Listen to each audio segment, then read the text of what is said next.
and welcome to the Wakey Wakey channel. This is my antidote to the social media induced matrix of the world that we live in.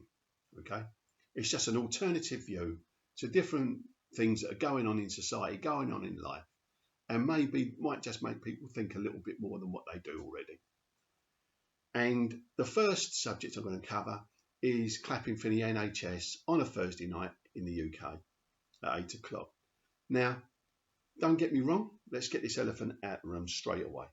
If you want to clap for the NHS and clapping for these people that do a fantastic job, that's great. That's a top thing, right? No one can knock that. But a first little caveat is, let's also give a thought for those people that are working in supermarkets who rub up against the public, those in like chemists, pharmacists. Think about those people and loads of other people that are doing different jobs where they do take some element of risk, but they don't get spoken about at all. Okay? We know that that's not as important as what's on the front line at the NHS, but let's give a little bit of a thought to these people here. Okay? Now, what I think really with those people at the front line, and maybe all people that work in the NHS, because they all sort of depend on each other in many, many ways, is what they want is your love and respect every single day, not just for the past month or 5 or 6 weeks, not just for that, because up until then, let's be honest, no, most people couldn't give a monkeys about them, right? We weren't bothered, was we? Because if it doesn't bother us, we really ain't that bothered, so who really cares, right? Now, all of a sudden, because now we're facing death, right, and we're facing something that's a bit out of our control, all of a sudden we're all over them like a rash, right? And as I say, a little while back, couldn't have given monkeys. Now, because we don't want to die, right? And that's the real thing is here. We don't want to die, and they're the people that can save us. So now we're going to suck up to them, right? That's one of the main driving things that are going on behind all this, right? Now, there are plenty of people that do support the NHS and do respect them. But the people that I'm digging at, they know who they are, right? And they're the hypocrites. They're the people that were clearing the shelves first thing in the morning, right? So that people that are working in the NHS, they couldn't get any food, right? It's them type of people, the ones that all cover with self-interest. Oh, all I worry about is me and my family. Well, you have to worry about a bit more than that now, didn't you? Because just worrying about you and your family ain't going to cut it anymore. You need perfect strangers to save your life, right? We all do. But these people need our love and respect every day of the week, right? Forever, right?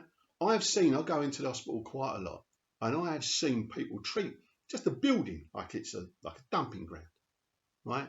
They go into the toilets and they act like 3 or 4 year olds making a mess, right? They treat the staff appallingly. Not all the time, but I've seen enough, and it isn't good, right?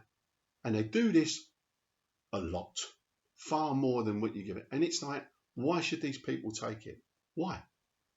They're there to help you and to serve you. And up until 5 or 6 weeks ago, you couldn't have cared less, right? Well, you're caring now, aren't you? Right? There are departments that provide services for people, right? And there's equipment that they've ordered in for the public, right? And they don't turn up and collect it. I know of situations in these NHS cupboards where they've got thousands of pounds worth of stuff that they've ordered in for patients, and the patients haven't come to collect it, and yet they supposedly need it. That's all money that could have been going into buying protective gear for these people on the front line. And those people that haven't gone in and collected that stuff, are they outside now clapping? Oh, no, the NHS is doing a wonderful job. Yeah, but you've just wasted several £700 worth just yourself, right? And this is the problem here. People, they only think about themselves, okay?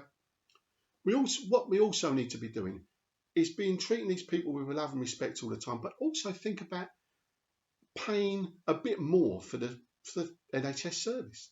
Maybe having that 1%, right? Now you're going to get people go, oh, I don't want to be paying any more tax. I don't want to be doing all this, right? When I started work, I was paying 35% tax. We now pay 20, right? But when I started work, we had a proper social services, we had a proper police force, and we had a really good NHS.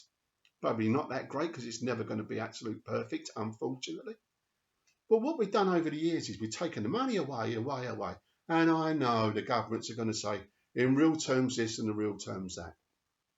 But we know from our own experiences that our social services, all social services, are struggling, right? And it's basically because people don't want to pay for it, okay? Right? Pay for your iPhones, right? And you're downloading from iTunes, you pay for your nice LED televisions and everything like that, all my Jimmy Choo shoes and my Ted Baker this and my Radley bags this and everything like that. You make sure that you've got all of this stuff, okay? But the NHS, when they really, really need it, oh no, I don't want to be paying that. I don't want to be doing this, don't want to be doing that. Well, guess what? If the NHS don't get the backing it needs, people die. That's the reality of it. It's not difficult to work out, right? It goes for all things in life. There is no such thing as a free lunch, okay? And if you pay like, if you're on, say, on £15,000 a year and your national insurance goes up by 1%, it's 150 quid. Right? Then you might turn around and go, oh yeah, but I'm only on 15 grand a year. Well, do you smoke? Do you drink? But really, this argument isn't really aimed at people that are earning 10, 15, 20,000 pound a year. It's for people maybe that are earning a bit more than that, right? You know, we've got situations now where we've got billionaires, multi-billionaires. It's 1,000 million quid, right? When I was younger, we had millionaires. So we've had these people going to unfathomable wealth, and yet we're sort of, you know, scrabbling over 20 or 30 or 40 grand or whatever, right? But at the end of the day, we need to get money in the system, right? And so the thing what might help the NHS is if maybe you have a little discussion with your friends and say about, you know, about paying that extra 1%, make it a bit of a discussion, generate something, so that it gets back to the authorities or whatever, that maybe people might pay that a little bit more. Because when you've got all of these little frivolities in life, all of these nice little sort of like, all these nice little things that surround us, all these nice pretty little things, right? There's stuff out there that's going on and it needs to be paid for, all right? So it's wakey time, all right? So that's basically all I wanted to say on this, is about what we need to sort of do to make the SOL service that little bit better, but also just caring a bit more about not just you and your own, right? Because I've heard that loads of, oh, I'll worry about me and my family and everything like that and how great you are or whatever.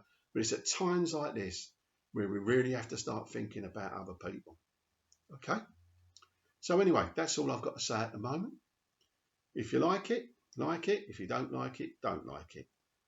If people want to make a comment and it's a sensible comment, maybe opposing my point of view, but still kept sensible, I'll try and answer it. If it's abuse, get over it, right? Because you ain't going to bully me into changing my mind, all right? So anyway, stay safe, people, and I'll speak to you next time.